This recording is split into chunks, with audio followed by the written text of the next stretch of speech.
suplicamos isto agradecidos em nome de Jesus. Amém. Amados irmãos, eu convido-os para lermos a palavra do Senhor no Evangelho de Jesus Cristo, segundo escreveu Lucas, no capítulo de número 16. Minha garganta, eu chego aqui, debaixo desse pó, ela já primeira coisa que ela faz é fechar.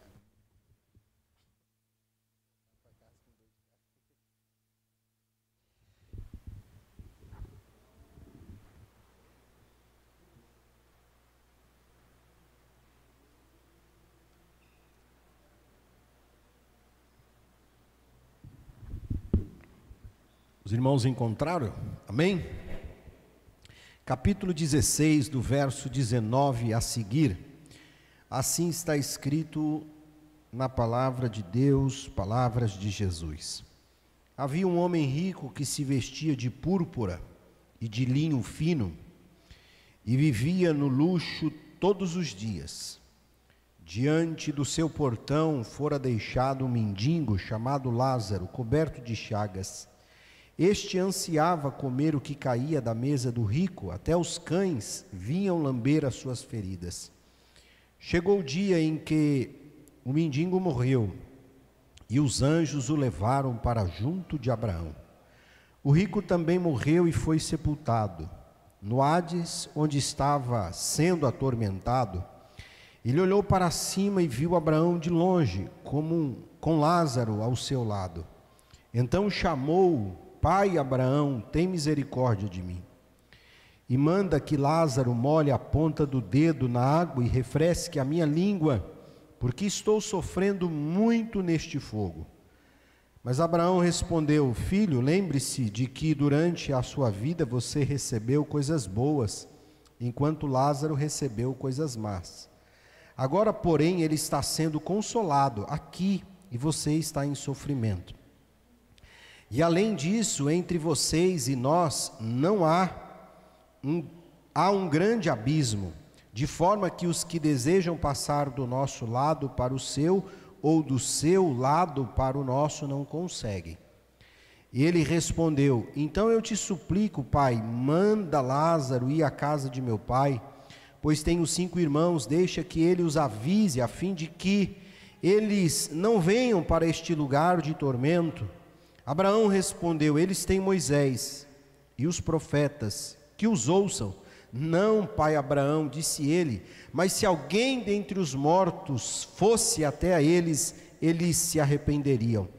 Abraão respondeu: Se não ouvem Moisés e os profetas, tampouco se deixarão convencer, ainda que ressuscite alguém dentre os mortos. Amém?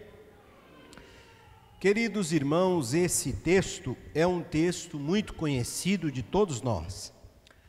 E talvez esse texto seja um dos textos mais fáceis das Sagradas Escrituras. Não há que se fazer aqui muitas considerações ou aprofundamento hermenêutico, exegético, para ter a devida compreensão daquilo que esse texto está propondo ao nosso entendimento. E o que esse texto propõe ao nosso entendimento? Que existe 2 caminhos: o caminho do céu e o caminho do... Vamos lá? Esse texto propõe para nós 2 caminhos: o caminho do e o caminho do. Esses são os 2 destinos inevitáveis. E aí, este texto também está dizendo para mim e para você, que a vida não é apenas sobre viver, é mais do que viver. E morrer não é apenas morrer, é mais do que morrer. Por quê? Porque a morte não é o fim. Esse texto deixa claro para nós que somos cristãos que há algo posterior à morte, há algo, a vida, ela não acaba no túmulo. Nós não somos materialistas e existencialistas que acreditamos que quando o homem morre, acabou-se, virou simplesmente o aniquilamento da carne e não há mais nada depois disso. Não, nós não entendemos assim. E estas são as palavras de Jesus. E nas palavras do Senhor, a Bíblia diz que depois da morte segue-se o juízo. Então, este é um texto que ele tem muitos ensinamentos para nos ser dados, ofertados, e que não há uma grande necessidade de habilidade para entender a proposta central deste texto. E repito, esse texto está falando então de dois caminhos, o caminho do céu e o caminho do inferno, e está dizendo que a vida não é apenas sobre viver aqui, e morrer não é apenas sobre simplesmente deixar de respirar, é muito mais do que isso.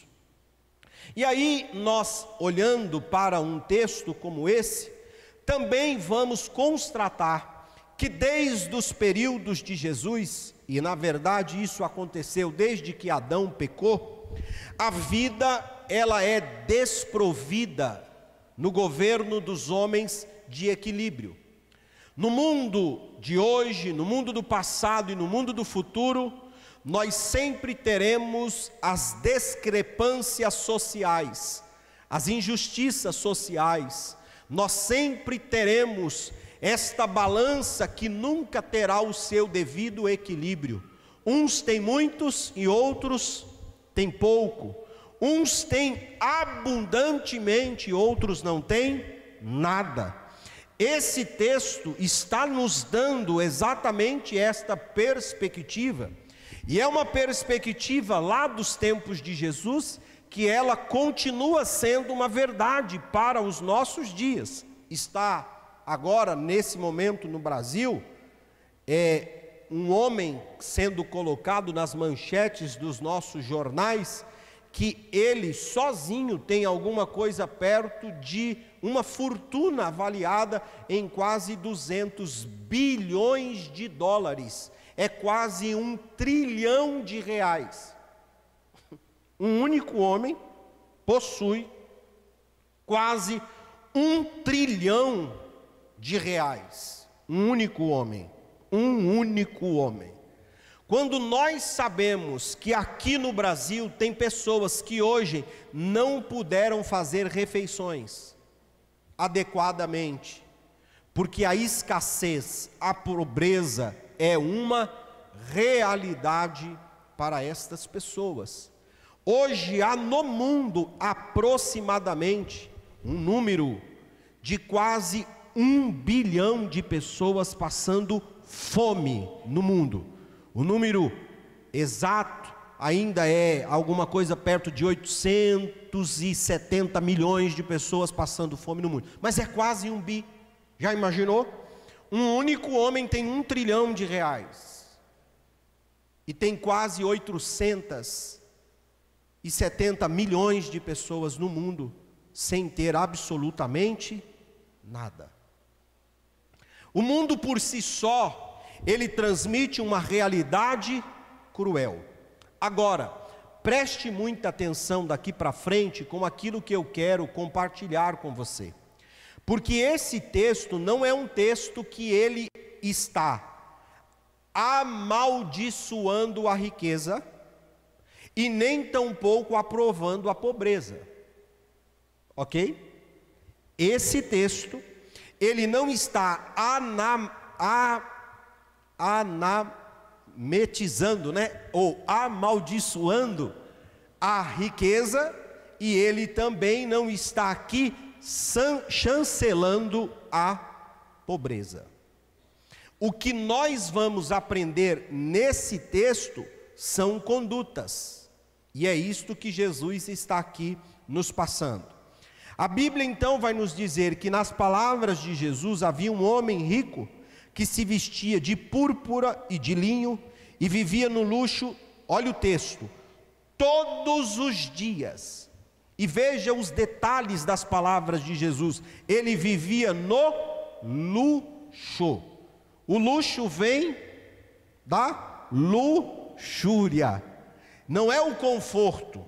Esse era um tipo de homem rico, cujo seu grau de riqueza dava a ele uma vida de ostentação, tanto que as suas vestes era de linho fino. Esse linho fino ele se vestia de púrpura e de linho fino. Por exemplo, essa púrpura aqui, ela tinha que ser coletada nas profundezas do oceano, e era pegada dentro dos molúsculos para tingir as roupas dos nobres. Uma alta ostentação. Esse homem vivia numa pompa, vivia como rei, vivia como magnata da riqueza, do capitalismo, e tudo isso fazia com que esse homem não tivesse qualquer preocupação com o dia de amanhã, e nem tampouco com o dia da eternidade. Então esse homem concentrou a sua vida em viver apenas o dia chamado hoje, e como ele tinha muito para viver bem hoje, ele descuidou das coisas que verdadeiramente conta para a nossa eternidade. E por que nós podemos constatar isso? Porque a Bíblia vai nos dizer que na porta desse rico havia quem? Um mendigo chamado Lázaro. E o Lázaro desejava comer as migalhas que caíam da mesa dele.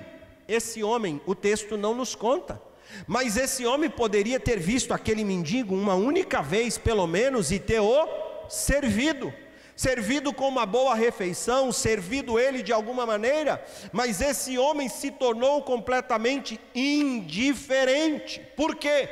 Porque o luxo, a riqueza, passou a ser o seu estilo de vida, a sua maneira de viver.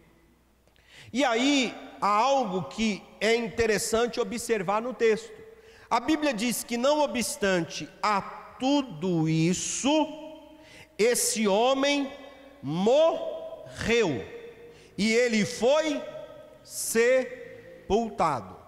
E aí, uma verdade: os ricos também vão morrer. Você pode estar num palácio de mármore, cujo piso seja de ouro, a seta da morte vai alcançar também os ricos.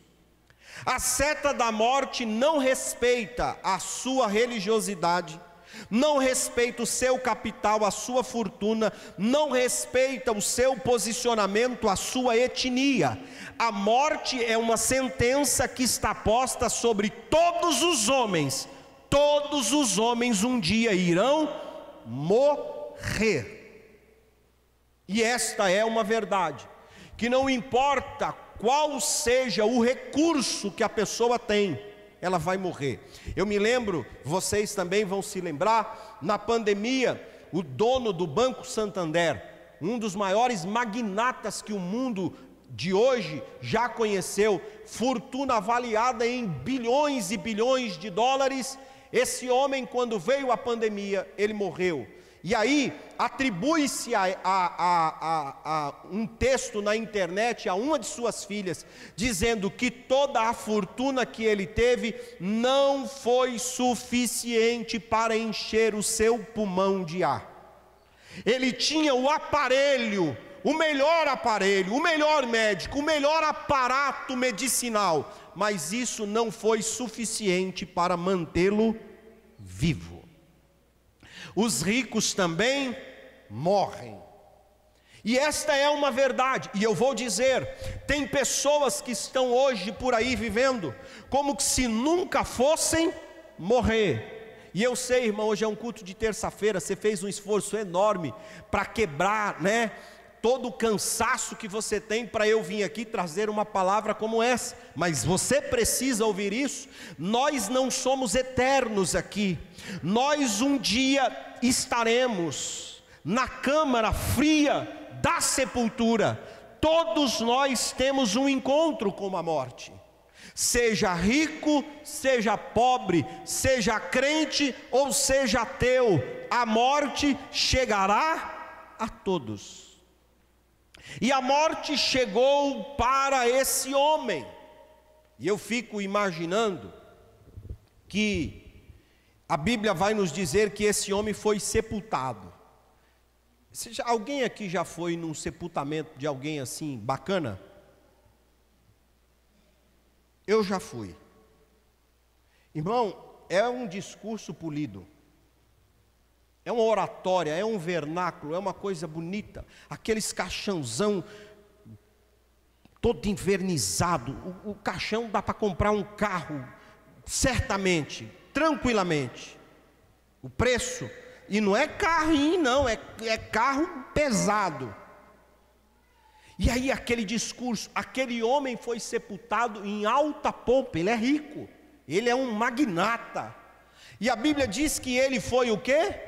Sepultado. Imagine-se todo mundo falando das suas glórias, falando das suas virtudes, falando da sua fortuna. Se ele deixou descendente, um dia depois eles estavam tudo brigando para saber quem que ia ficar com o que ele deixou, porque é assim que funciona no mundo dos homens. E ele, diante de toda essa pompa, foi apenas sepultado. Agora deixa eu chamar a sua atenção. A Bíblia diz que também morreu o mendigo. E o que aconteceu com o mendigo? Lê aí, irmão, comigo, por favor. Teve sepultamento para ele, irmão? Você prefere um sepultamento ou você prefere isso aí? E os anjos o levaram. O rico morreu e foi sepultado com pompa de magnata. O mendigo chamado Lázaro morreu e o céu desceu para recolher ele. E aqui tem já uma grande diferença sobre tudo na vida. As coisas não são como se aparenta ser, e principalmente no reino de Jesus. No reino de Jesus é bem-aventurados os pobres, no reino de Jesus é bem-aventurados os que choram, no reino de Jesus é bem-aventurados os pacificadores, no reino de Jesus é bem-aventurados os que são perseguidos, no reino de Jesus as coisas são de ponta cabeça. Tem até um livro que eu li que chama que o reino de Jesus é o reino de ponta cabeça, porque não tem os mesmos valores daqui. Se você olhar esse texto e ler esse texto para alguém, logo a primeira impressão das pessoas é: eu gostaria de ter sido o rico, porque o rico aqui teve vantagem, né? O rico aqui não sofreu com tanto boleto, o nome não ficou no SPC, as dificuldades que a gente enfrenta, as angústias, as privações, os desejos não realizados. Esse homem não sofreu nada disso. Quando morreu, teve um grande sepultamento. Pelo contrário, do outro lado da história, tem alguém aqui que o nome dele é Lázaro. Qual é a designação dele? Ele é um mendigo e, sobretudo, um leproso, um mendigo leproso, enfermo. Esse homem não gozava de saúde, não gozava de status social, não possuía nada. Aos olhos dos homens, quando ele morreu, quem sepultou esse homem aqui, carnalmente falando, materialmente falando, foi os cães, foi os cachorros que sepultou esse homem. Ele não teve nem sequer alguém para abrir uma cova para ele. Mas esse homem, quando ele morreu, o céu desceu para o chamar ao encontro do seu Senhor. E eu vou repetir: as coisas não são como você pensa ser. Nós somos um povo de valores eternos. Nós não vivemos pensando no hoje, nós não vivemos na perspectiva daquilo que é transitório, nós não andamos por vista, nós andamos por fé. A nossa cidade está lá em cima, guardada por aquele cujo construtor e arquiteto é o nosso próprio Deus. É com essa perspectiva de vida que nós devemos caminhar aqui na terra. E eu quero consolar o seu coração aqui nesta noite, meu irmão. Talvez você seja alguém que de vez em quando, e eu sei que você faz isso, se você for humano você faz. Eu já contei essas histórias para vocês, porque não pensa que você é melhor do que eu, e eu também não sou melhor que você. Eu gosto sempre de falar isso para as pessoas. Às vezes as pessoas têm uma imagem assim, principalmente do pastor, né? Nossa, mas esse homem, meu Deus, igualzinho você. Igualzinho. Se você conviver comigo 2 semanas, você vai descobrir 2 coisas. Algumas eu sou bem melhor do que você, outras eu sou bem pior do que você. E eu vou descobrir que em algumas você é bem pior do que eu, e em outras eu vou descobrir que você é bem melhor do que eu. Só essa é a nossa diferença, nada mais. Então pare de ficar valorizando pessoas, homens, que isso não dá nada para você. Isso não resolve. Então quando nós olhamos um texto como esse, e a realidade da vida, de vez em quando a gente tem um surto. Qual é o surto? Senhor, a nossa vida podia ser um pouquinho melhor, não podia não? Honestamente, de vez em quando a gente fala isso sim, irmão. Sabe por quê? Como é que um homem tem 200 bilhões de dólares, irmão? E a gente olha para o nosso extrato bancário e está uma dificuldade. Um cado de boleto que a gente está escolhendo qual que paga, qual que não paga, uma guerra danada.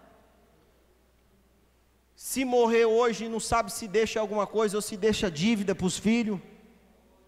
A dificuldade. Aí você olha a vida desse povo do mundão aí.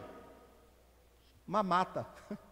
Jogador de futebol, pagodeiro, MC. O bairro onde eu moro ali, tem uns MCs lá que moram por lá, que eu não sei nem quem é um deles. Mas esses dias eu parei num lugar e o frentista, eu parei para abastecer o meu carro, e aí parou um deles com uma Porsche. A Porsche é um carro de luxo, um carrão de luxo. O ronco do carro dele parecia o apocalipse, a trombeta do Senhor chamando o povo. Um barulhão enorme. Aí o moço falou, tá vendo quem está aí, quem chegou? O MC não sei o que, eu não guardei o nome. Aí eu fiquei olhando o MC, aí saiu um menino magrelo, parecendo um grilo raquítico, todo cheio de corrente, uma parafernália toda. Aí eu olhei aquilo, não, e eu vindo para cá, viu? Eu estava vindo para cá, irmão, enfrentar o trânsito aqui para chegar aqui para pregar para vocês. A gente olha um negócio desse, irmão, a gente só falta desviar, fala, não, Jesus, tem alguma coisa que não está batendo. Não era para ser assim, né? Esses dias foi notícia, o Neymar foi jogar futebol por 1 ano num time de futebol lá para o lado do Oriente Médio, e a proposta de salário dele foi quase 2 bilhões por ano. 2 bi, eu vou repetir para você, 2 bilhões. Perguntar isso, o que é isso, irmão? Não sei, nem você sabe. O que é ganhar 2 bilhões? A gente olha um negócio desse, a gente tem um surto. Quem teve esse problema foi o Asaf, no Salmo 73. Do jeitinho que eu tive a minha crise, o Asaf teve. O Asaf disse, Senhor, eu olho para o ímpio, para eles vai tudo bem. Parece que eles não têm problema. Aliás, parece que eles nem têm boleto para pagar. As dificuldades todas ficaram para nós, só ficou o que é bom para eles.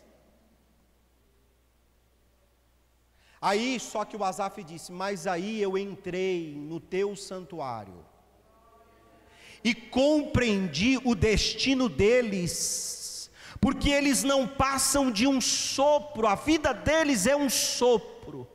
O que o Senhor está propondo para nós é que nós precisamos também entrar nesse lugar santo, nesse lugar sagrado, e não é apenas no templo, é entrar nesse contato com a realidade espiritual e entender que a nossa vida é muito mais do que ter saúde, a nossa vida é muito mais do que ter dinheiro, a nossa vida é muito mais do que conquistas materiais, a nossa vida é muito mais do que títulos acadêmicos. A vida de um homem não constitui-se nestas coisas, porque o dia que ele morrer, tudo isso ficará aqui. Lá no céu, irmão, ninguém vai ter título. Eu tive uma aula agora no domingo com os jovens ali na Vila Verde, e o pastor Ruberval estava explicando para nós como vai ser o céu, e ele estava falando que no céu não tem esse negócio de juiz, de médico, não tem esse negócio de pastor, não vai ter, sabe essas coisas que é aqui, uma trivialidade, não vai ter. E quando ele falou disso, eu disse, graças a Deus, porque eu não aguento mais esses negócios de cerimônia, irmão. Fosse para ir para o céu, para ter essa cerimônia que tem aqui, essa bajulação com os homens, não dá não. Sabe por quê? Porque no fundo nós somos todos iguais. E lá no céu só tem uma questão. Lá no céu não vai entrar doutor, deixa eu dizer uma coisa, não vai entrar pastor, lá não vai entrar crente, religioso. Sabe quem vai entrar no céu? Perdoados. Perdoados. Foi perdoado, só tem uma maneira de ser perdoado: acreditar no Filho de Jesus, no Filho de Deus, Jesus Cristo de Nazaré, que por meio do seu sangue, Ele fez a propiciação pelos nossos pecados. Creu nisso, nós estaremos então no céu. Ah não, mas lá é o musicista, lá é o teólogo, lá é o... Não, lá você não é nada. Lá você é só um cidadão do céu, como todos. A Bíblia então nos fala nesse texto que o mendigo também morreu, só que o céu veio recebê-lo. E esta, irmão, é uma realidade que vale a pena ser dita. Eu gosto muito desse texto aqui, ó. Confira comigo o versículo de número 25. Pode colocar ali na tela, meninos, para me ajudar? Aí, ó, muito bem. Mas Abraão respondeu: filho, lembre-se de que durante a sua vida você recebeu coisas boas, enquanto que Lázaro recebeu coisas más. Segue o versículo posterior. Agora, porém, ele está sendo consolado aqui, e você está em sofrimento. Bom, deixa eu fazer de novo essa distinção. O texto não está dizendo que esse homem rico foi para lá porque ele tinha coisas boas apenas. É porque ele não soube conviver com coisas boas. Deixa eu dizer uma coisa: lá no céu terá muito rico. Terá rico que tenha sido rico aqui, não que será rico no céu. Lá no céu haverá muitas pessoas que aqui foram ricas, muito ricas, e estarão no céu. Como também lá haverá muitos pobres, que aqui foram pobres e que lá já não serão mais pobres, mas serão cidadãos dos céus. Só que no inferno terá muito rico e muito pobre também, que foi rico aqui e lá vai continuar agora rico, mas rico para a perdição total, e pobre para a sua perdição total. Não é a condição que diz o que cada um tomou como destino, mas a maneira como viveram aqui. Há pobres que estão vivendo aqui, que não adiantam esperar, e isso precisa ser dito, irmão, porque tem gente que acredita que a pobreza é uma grande virtude. Há um monte de pobre orgulhoso, há um monte de pobre arrogante, há um monte de pobre que não são pessoas dignas e boas. Tem um monte de gente, sabe por quê? Porque não é ser pobre ou ser rico, é ser pecador. O rico e o pobre são pecadores iguais. E só há uma maneira deles mudarem a rota: deixando de confiar nas coisas daqui e olhar para Jesus, o autor e consumador da nossa fé. A Bíblia então vai nos dizer que o Lázaro aqui, ele recebeu muitas coisas más, mas agora o texto diz que ele está sendo consolado. Deixa eu dar uma palavra bem abençoada para o seu coração. O céu é lugar de consolação. Ô irmão, eu li esse texto hoje à tarde, mas a minha alma celebrou com tanta alegria. O céu é lugar de consolação. Consolação. O céu, nós vamos receber a nossa recompensa do Senhor. Aqui foi difícil, aqui lágrimas, choro, privação, vergonhas, humilhações e tantas outras coisas que maltratam a nossa vida, a nossa alma, mas firmados em Jesus, não trocando a nossa cruz por nada, vai chegar aquele grande dia em que a nossa cruz será depositada aos pés dele, e nós receberemos não mais uma cruz, mas uma coroa, a coroa da vida eterna, para andarmos eternamente com o Senhor. O céu é um lugar de consolação. É por isso que eu quero lhe dizer, está difícil aqui, irmão, continue firme, não mude a sua maneira de ser crente, continue firme com Jesus, não tire os seus pés da casa do Senhor, continue andando na verdade. Pode ser que as coisas não estão do jeito que você gostaria que fosse, talvez você não está vivendo o seu sonho de prosperidade, o seu sonho de conquista, o seu sonho de felicidade conjugal, o seu sonho de felicidade materna. Pode ser que aqui as coisas sejam uma grande decepção para você, mas está se aproximando o dia em que as viúvas serão consoladas, em que os pobres serão consolados, em que os crentes serão consolados, em que os perseguidos serão consolados pelo gozo eterno reservado para aqueles a quem o Senhor salvou e chamou pelo seu decreto de salvação. Está chegando, irmãos, está chegando esse dia em que nós seremos plenamente consolados. Ei.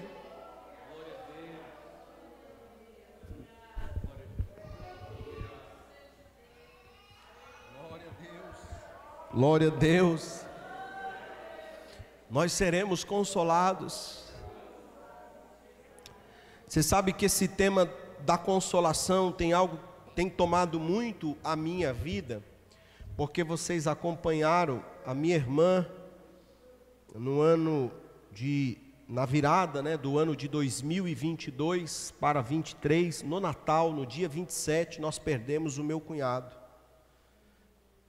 Um homem saudável, uma família linda, e até hoje a gente conversa com a minha irmã, ela não está pronta, está machucada.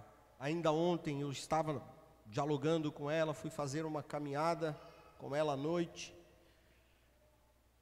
e a tristeza é grande na alma dela. E aí todas as vezes que ela fala comigo, eu não tenho uma palavra para dar para ela, eu só digo para ela: Gláucia, eu sei que está difícil, mas virá consolo para a sua vida. Vai chegar o dia em que as coisas serão colocadas numa perspectiva que superará a sua dor. E aí ela chora e eu choro, e eu me consolo com estas palavras: o céu é um lugar de consolo. O céu é um lugar de consolo, meu irmão. O céu é um lugar de consolo. Vou caminhar para finalizarmos esta exposição, a Bíblia então vai nos dizer algumas verdades agora, doutrinárias. As palavras de Jesus agora são palavras doutrinárias, para que nós possamos ter o devido entendimento sobre como funciona a morte, como funciona a eternidade. Esse homem que morreu, o rico, ele por alguma razão, Jesus, o nosso Deus, na sua soberania e permissão, aceita que ele vê o Lázaro no céu. E ao ver o Lázaro no céu, esse homem percebe que o Lázaro está no seio de Abraão. O seio de Abraão aqui é a representação teológica de tudo que diz respeito às promessas que temos a respeito do céu, ok? Então, mesmo não sendo ainda propriamente o céu, mas a ideia de falar seio de Abraão é sinônimo para céu, para lugar de descanso, para lugar de consolação, para lugar de bem-estar, aonde a alma de todos aqueles que desde Abel morreram em Deus, estão preservados nesse lugar de conforto, nesse lugar de paz, nesse lugar de consolação. Ele olha e percebe que lá é uma realidade boa, é uma realidade confortável, agradável, que lá eles têm um outro padrão. E ele percebe que aqui embaixo, ele está completamente arruinado. Ele percebe que aqui, veja bem o que o texto está dizendo. Então chamou o pai Abraão, pai Abraão, tem misericórdia de mim, versículo 24, manda que Lázaro molhe a ponta do dedo na água e refresque a minha língua, porque estou sofrendo muito neste fogo. Deixa eu dizer uma coisa, há uma teologia que diz que o céu não existe, que o inferno não existe. E vocês sabem do que eu estou dizendo. Os pregadores do amor, eles estão aí dizendo que não existe inferno, que o inferno é um conceito. Eu vou dizer para você, o inferno existe, e ele é terrível. E como você sabe, pastor, pregador, que o inferno é terrível? Porque a Bíblia diz que é, e eu creio na Bíblia. Esse homem está dando um retrato do que é uma parcela do inferno, e ele está dizendo que ele está tão atormentado, o seu corpo está em chamas, e ele está pedindo para que o Senhor, na pessoa do Abraão, que aqui está representando Deus, dê a permissão para que este mendigo, o Lázaro, molhe a ponta do dedo dele para trazer refresco para ele aqui. Por quê? Porque o inferno é um lugar de tormento eterno. Deixa eu dizer uma coisa para vocês. Tem muitas pessoas que acreditam que é assim, morreu, e aí existe o aniquilamento. Não tem nada depois da morte. Não é esse o ensino da Bíblia, hein? A Bíblia diz que depois da morte existem dois destinos. Um destino é a eternidade com Deus, no céu. E há um outro destino. Qual é o outro destino? O inferno. Eternamente no inferno com Satanás e os seus demônios. E esse lugar é um lugar terribilíssimo, de profunda tormenta. Se algumas pessoas disserem assim, não, o inferno é aqui. Já ouviram essa expressão? Está cheio de gente que o inferno é aqui. Mas por que o inferno é aqui? Ah, porque aqui tem roubo, porque aqui tem morte, porque aqui tem injustiça. Eles não sabem o que é o inferno. Inferno igual esse aqui, irmão, que a gente pode tomar banho 2 vezes por dia, se quiser, tomar água quantas vezes quiser, pode sentar num banco como esse, num conforto como esse, mesmo que a gente está vivendo aqui em Reforma. Olha o conforto que nós temos aqui, Olha o conforto que você tem na sua casa. Por mais humilde que a sua casa seja, por mais dura que seja a sua realidade, isso aqui não é o inferno não. Isso é mentira do diabo tentando enganar você, que as coisas acabam por aqui. O inferno existe, é um lugar de tormento, e o inferno é exatamente no final de uma vida sem Deus. Aonde começa o inferno? Aonde termina uma vida sem Deus. Por isso, irmãos, que nós precisamos, no dia de hoje, e esse é o dia que nos pertence, estarmos alinhados com Jesus, estarmos em perfeita comunhão com Jesus. Esse texto está dizendo: o inferno existe, ele é real, e ele é um lugar de tormento. Segunda verdade que Jesus está dizendo doutrinariamente a respeito desse lugar. Esse lugar é um lugar aonde os que estão no mundo da escuridão não podem se comunicar. Vocês sabem que é aceito na Igreja Católica, entre os espíritas, a comunicação com os mortos, a ideia do purgatório, a ideia de que se morrer aqui, dá para dar uma ajustada ali no submundo dos mortos, para dar uma melhoradinha e depois, quem sabe, alcançar um outro patamar. Não é assim que a Bíblia ensina. A Bíblia diz que ao homem está determinado morrer uma só vez, e depois da sua morte segue o que? O seu juízo. Aos que andaram com Deus receberão o prêmio de terem andado com Deus. Aos que rejeitaram a oferta da graça receberão a sua condenação eterna.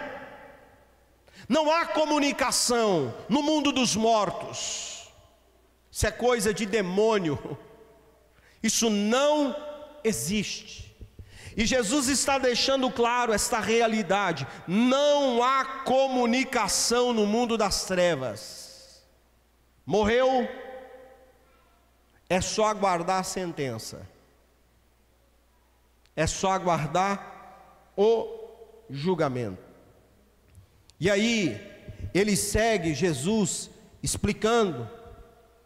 Esse homem, ele tem um entendimento de que se alguma coisa extraordinária acontecesse, a pessoa que tivesse os seus familiares, a Bíblia diz que ele tem 5 irmãos, e ele quer que o Lázaro vá lá falar para eles que ele está num lugar ruim, e que esses irmãos deveriam ouvir o Lázaro, para que eles não fossem para esse lugar. Agora, sabe o que é isso? Remorso. Será que ele não deveria ter feito isso em vida? Deixa eu dizer, irmãos, nós precisamos aproveitar o dia de hoje. É o dia chamado hoje que nós temos nas nossas mãos. De vez em quando, num culto, como foi o culto de domingo, a gente sempre fala assim, irmão, faz um apelo e fala, olha, pode ser que você não tenha uma outra oportunidade. As pessoas não entendem isso. Você sabe por quê? Porque as pessoas pensam que o futuro lhe pertence. Deixa eu dizer, o futuro não lhe pertence. Quantas pessoas jovens perderam a vida hoje? Quantas pessoas hoje, jovens, estão perdendo a vida agora? No Brasil, há mais de 60 mil homicídios por ano. O Brasil é pior do que um país de guerra.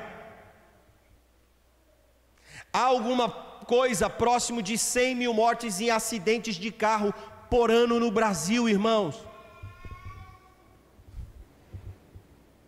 O futuro não nos pertence. Não adianta nós querermos olharmos para o futuro e falar, não, isso aqui eu conserto depois, isso aqui eu resolvo depois. E eu aproveito essa palavra para dizer para muitas pessoas, tem gente que está dizendo, não, eu vou ter uma oportunidade, na hora certa Deus prepara. A hora certa é o tempo que você tem agora. Eu vou contar isso aqui para o bem. Domingo agora eu estava indo almoçar. Aí quando eu estou almoçando, meu telefone toca, é um número que eu não conhecia, eu não atendi. Aí daqui a pouco tocou de novo, eu não atendi. Acabei de almoçar, tocou de novo, aí eu atendi o telefone. Quando atendi o telefone, Senhor, pastor, é crente. Senhor, pastor, talvez o senhor não se lembre de mim, mas eu sou uma irmã aqui. Aí falou o nome da irmã, falou a igreja que era. É porque uma vez o senhor falou algo para mim e eu não gostei. E eu fiquei aqui, ouvi uma palavra hoje de manhã, aqui na igreja, que eu tinha que liberar perdão. Então eu estou ligando para pedir perdão para o senhor. Eu nem sabia direito o nome da irmã, nem tinha ideia. Eu disse, irmã, deixa eu falar uma coisa, almoça bem aí, a senhora está perdoada. E eu nem sei o que eu fiz, então eu já estou pedindo perdão para a senhora também pelo que fiz. A senhora está perdoada, fica bem em nome de Jesus. Aí desliguei o telefone e fiquei pensando, meu Deus do céu, sabe quantos anos faz que eu saí dessa igreja? Vai fazer 5 anos. 5 anos, uma pessoa com uma mágoa no coração Irmão, isso é loucura. Deixa eu dizer, isso é loucura. Porque a Bíblia diz que Deus não aceita a nossa oferta. Se eu tenho uma pendência com você, como é que você vai passar 5 anos com um sentimento de ofensa no coração, porque alguém te ofendeu? Meu irmão, deixa eu dizer uma coisa, sabe quem foi ofendido? Foi Jesus, irmão. A nossa ofensa, a maioria das vezes ela é até merecida, porque inocente você não é, ou você é inocente, irmão? Eu estou inocente, falando inocente diante de Deus. Tem algum inocente aqui diante de Deus? Deixa eu conhecer você.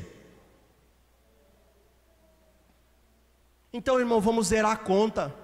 Vamos aproveitar o dia de hoje. E deixa eu dizer uma coisa, se você tem alguém para dar um abraço, porque eu estou falando do perdão, mas às vezes tem alguém que você quer dar um abraço, irmão. Dê esse abraço hoje. Dê esse beijo hoje. Para os casados, faça o que tem que fazer hoje. Está entendendo aí? Sabe por quê? Porque o dia de amanhã não pertence a você. Não, eu conserto. E se tivesse morrido antes? Como fica? A vida não está na minha mão não, irmão. Os planos que nós fazemos, por isso que o Tiago diz, se o Senhor quiser, se o Senhor permitir, amanhã eu faço, se o Senhor permitir. Os meus planos todos estão sobre essa plataforma, se o Senhor permitir. O dia de amanhã não é meu e nem o seu não. Então o que você tem que fazer, você faça hoje. Trate bem os seus filhos, trate bem os seus, fale com quem precisa falar, repare as inimizades e construa pontes de amizade, faça reconciliação, abrace, beije, viva bons momentos hoje, porque o dia de amanhã não lhe pertence e no mundo dos mortos não tem comunicação, não tem como mandar recado de lá não. Jesus deu essa sentença. Ninguém pode conversar com aqueles que já foram.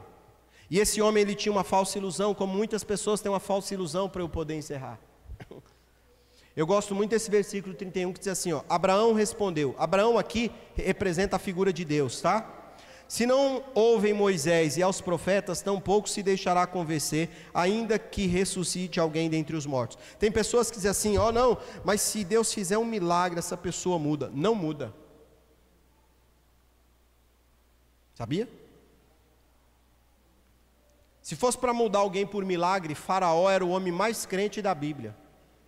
O que Faraó viu, irmão, ninguém viu não. Mas a Bíblia diz que os milagres fizeram o quê? Endureceram o coração de Faraó. Deixa eu dizer uma coisa, tem um dito teológico que diz, o mesmo sol que endurece o barro, derrete a cera. Para um tem um efeito, para outro tem um outro efeito. Tem gente que quanto mais sofre, mais ruim ele fica, ele não melhora não. É verdade o que eu estou falando aqui, irmão. Está cheio de gente botando culpa em Deus, botando culpa nos outros, não se autorresponsabiliza por nada. Eles querem algo assim estratosférico na vida dele. Eu de vez em quando, eu lembro desse versículo, todas as vezes que alguém disse assim: pastor, vai lá, conversa o senhor com ele. E eu sei, eu não estou proibindo vocês de fazerem isso comigo, eu estou aqui para isso. Eu tenho um gabinete ali que é para aconselhar vocês. Mas deixa eu dizer, o aconselhamento que eu tenho para vocês são coisas assim, triviais, talvez um ponto de vista que você não esteja enxergando, e aí pelo Espírito Santo a gente vai pedindo para Deus um direcionamento para conduzir você. Agora deixa eu falar uma coisa, convencer alguém, eu não convenço não. Sabe por quê? Se a palavra que eu estou pregando aqui não convence, não vai ser eu tendo 1 hora, meia hora, quantas horas for de conversa com você, que vai convencer. A palavra não convenceu, eu vou conseguir convencer? E eu de vez em quando falo isso para as pessoas, irmão Misael. O povo chega, não pastor, vai. Se o senhor falar, eu digo, não resolve nada, é só uma impressão que você tem. Eles não estão ouvindo eu pregar, irmão. E aí deixa eu dizer, vocês sabem os efeitos disso. De vez em quando aqui, irmão, a gente vem falando na igreja, por exemplo, de pureza, de santidade, de procedimento, de conduta, um monte de coisa. Aí de vez em quando, nas primeiras oportunidades que a gente tem, a gente vê um monte de gente, um monte de crente, que está aqui ouvindo tudo que a gente está falando, fazendo tudo ao contrário. Se a palavra de Deus não muda, ninguém mais muda. Agora deixa eu dizer, esta palavra tem poder. Essa palavra tem poder. Fale dessa palavra na sua casa. Fale desta palavra para os seus parentes. Fale dessa palavra no seu trabalho. Essa palavra vai mudar o destino destas pessoas que, quando ouvirem e tremerem diante desta palavra, elas terão uma nova esperança no coração delas, porque esta palavra, ela tem poder. A palavra de Deus é como um martelo que ela esmiuça a penha. Essa palavra tem a capacidade de moldar a nossa vida para esse futuro glorioso que Deus tem preparado para os seus. Meu desejo, amados irmãos, é que esta palavra possa promover em nós as mudanças necessárias, tirar de nós o materialismo, tirar de nós os enganos do nosso coração, fazer os reparos necessários para viver uma vida com mais sabedoria, com mais prudência, uma vida com mais devoção, uma vida com mais espiritualidade, uma vida entendendo que a vida não é só sobre esta vida, tem uma vida que se segue depois da morte. E é isso que determina, porque é isso que conta. A nossa vida aqui é apenas um conto ligeiro. A Bíblia diz que no máximo 70 anos, e quando passa disso é o quê? Enfado, canseira. Aqui é muito curto se comparado com a eternidade. E o meu apelo nesta noite a você e ao meu coração é que vivamos para a eternidade. Vivamos para a eternidade. Vivamos para a eternidade. O nosso Deus, Ele é o Pai da eternidade. Nós precisamos viver para Ele. O nosso olhar precisa estar nesse nosso encontro com Ele. Que Deus abençoe vocês, amados irmãos, em nome de Jesus. Vamos em pé, orarmos, agradecermos a Deus por esta oportunidade que o Senhor nos dá de estarmos na sua casa. Deixa eu fazer aqui um apelo, se há alguém aqui entre nós que não é evangélico e que quer entregar a sua vida para Jesus porque entende que é necessário mudar. Porque você ouviu e sabe que existe um céu e um inferno. E Jesus é o único caminho que nos leva até o céu. Ele é o mediador. E Ele pode mediar a sua vida diante do Pai, para que você não receba as condenações daqueles que rejeitaram a graça do Senhor. Tem alguém aqui que não é evangélico, que porventura quer entregar a sua vida para Jesus? Se houver, eu digo a você, para você levantar uma de suas mãos, nós queremos orar por você, alguém que estava afastado dos caminhos do Senhor. Se houver alguém aqui nessas condições, essa é a hora, nós queremos orar por você, para que você receba de Deus o prêmio perfeito da salvação. Temos alguém nessas condições? Creio que não há. Que o Senhor abençoe a amada igreja.